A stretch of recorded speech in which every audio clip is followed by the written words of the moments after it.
Hey, what's up, Eric Benet? And you know I got soul. Come on.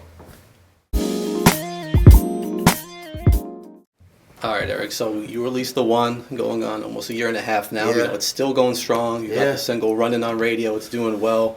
What's been the key to the longevity of that album and just working that project? Probably just really for the first time being in control of my career, really, having that kind of autonomy where had I still been at a major label, you're lucky.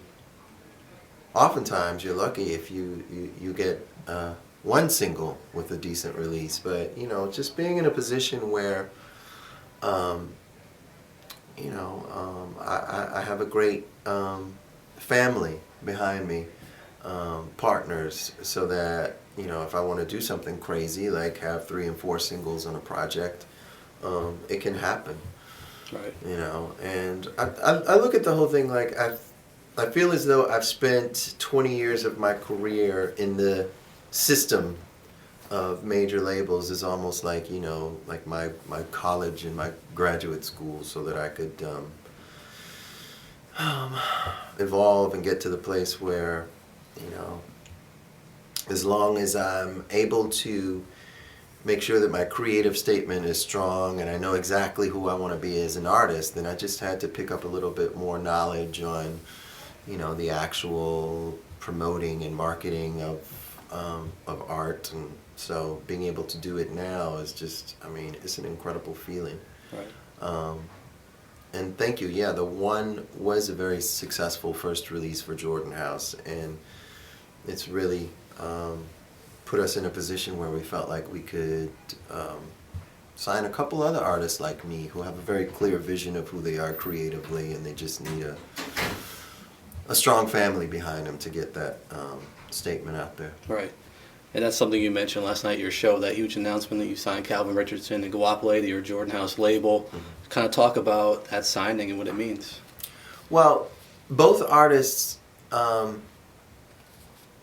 artists who I really respect and who I really love their creative statement. I remember when Calvin first came out, Calvin just has one of these voices where, for me, it's like the perfect combination of vintage soul meets, I don't know what the word is, but in 2014, like vocally all these R&B artists have like certain vocal acrobatics and certain little ear candy things that today's audience are gonna listen into and make them relevant for today. But also he has every bit of soulful and musical authenticity in his voice, and I always just honestly, he was one of those artists where I thought, man, if I ever have my own label or my own situation, he's that kind of artist that I would want, because you hear a voice like Calvin, and as a songwriter and a producer, it's like, it's like an artist like Michelangelo excuse me, would painting, he'd be like, whoa, maybe this is a shitty analogy, I don't know, but metaphor, but these particular paints are amazing. They look great on this damn canvas, and I can tell they're gonna last for. So when I heard Calvin's voice, I was like, damn, I would love to get this cat in the studio, because the songs I hear with his voice is gonna be amazing. Right. And Goapele is this dope combination of eclectic, soulful, kind of artsy, soulful vibiness, that it's the same kind of excitement I had for Calvin, but in a different way. Like, she's so sure of who she is creatively and what she does and doesn't want to do, and I really respect who she is as an artist and what she's done with her career, and people just love her. They love how left of center she is, and for other reasons, it's just really exciting to be working with her as well. So I think with Jordan House, that's what's really going to excite me, and it really, in turn, it excites everybody who's working on Jordan House with me, is artists who have a very clear definition of who they are, and who just really they're looking for a little help to get that creative message out there. And I love the fact that with every artist, each artist is going to be a little different, and it's going to give me a chance to, I think creatively in my arsenal, I've done a lot of things from country to classical to rock to obviously R&B and soul, and I get off on knowing that with each artist I'm going to be able to like pull a little bit from my arsenal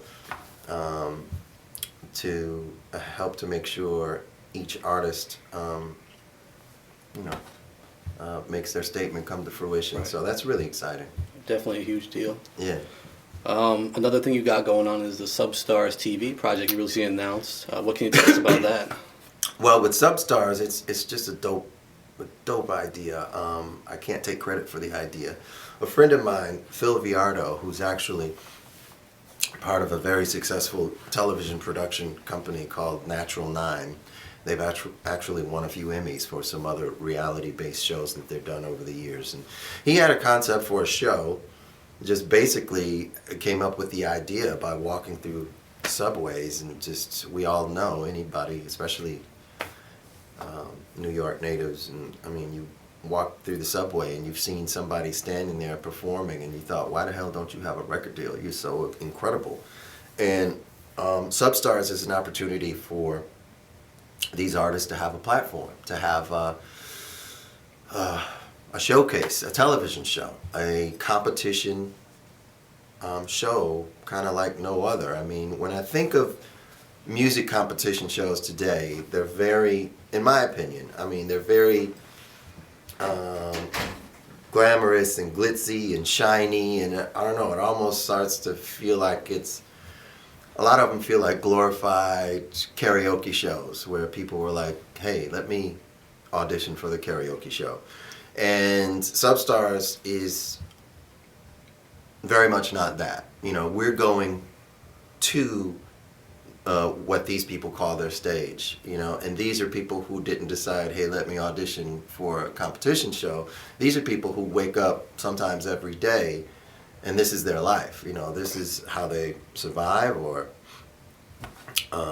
maybe it's not how they survive. Maybe they're very wealthy, maybe they own a hedge fund or something, I don't know, but it's like this is their passion, and I think that's part of what's going to make it so interesting. It's like, for whatever reason, you've chosen this as your life, like to just stand on a street corner or stand in a subway and just give it your all every day. And I think that's fascinating, and I think that's what I came from as an artist. I mean, I kind of cut the ties from a day job and a college and all that stuff like years and years ago, and I was just doing that every day. I was performing in top 40 band and some of the shittiest places you ever want to imagine, but I mean, music was my passion, and so I really respect that.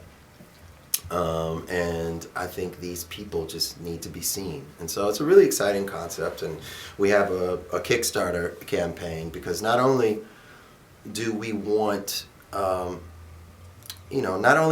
fans to be a part of finding the talent. We're going to have a Substars app for smartphones where people can just film 10 minutes and send it back to us. But also, we love the idea that the fans can be a part of actually making the show happen. So right. Everybody on some level is going to be like a little bitty producer of the show, via Kickstarter, and I think that's dope too. Right. So substarstv.com is a way for people to learn more about the show and hopefully become a part of it. Definitely a new concept. Yeah. Love it. And just finally, you've got this going on with the Substars TV, you've got the label. Do you have any new music planned for yourself? Yeah, I mean, it's going to be a busy year for Jordan House. We pretty much finished the Calvin record. I'm just getting into the Goapele record now. And I'm starting the next Eric Benet record by the end of this month. And hopefully I'll be finished with it before, before the end of the first quarter. Right. Cool. So it's going to be just like crazy busy. Yeah. Just one last thing. You're going on this European tour with Brian McKnight soon. I know a lot of fans are anxious to hear about that. Yeah. Just touch on that real quick. Well, I mean, we've never done a full-fledged promotional campaign of the new album, The One, in Europe until now. And I can, think of no, doper, sexier, more prolific R&B artist than Brian McKnight to do this with. I mean, the man has written some of the most beautiful songs in R&B over the years, and it's just going to be a crazy show. So if you'd like to find out where and when we'll be playing, please come to my website, ericbenet.net. And this will be the first time that Brian and I toured in years. Right after my first album came out, Brian and I did a tour way back in the day, and so this is the first time since then. So it'll be exciting. Cool. Anything you want to add? Nah, man, that's about it. Just thanks to everybody for supporting me over the years. Follow me on Twitter at eBenet, and go to Substars TV, check it out, and ericbenet.net. Happy holidays, all that.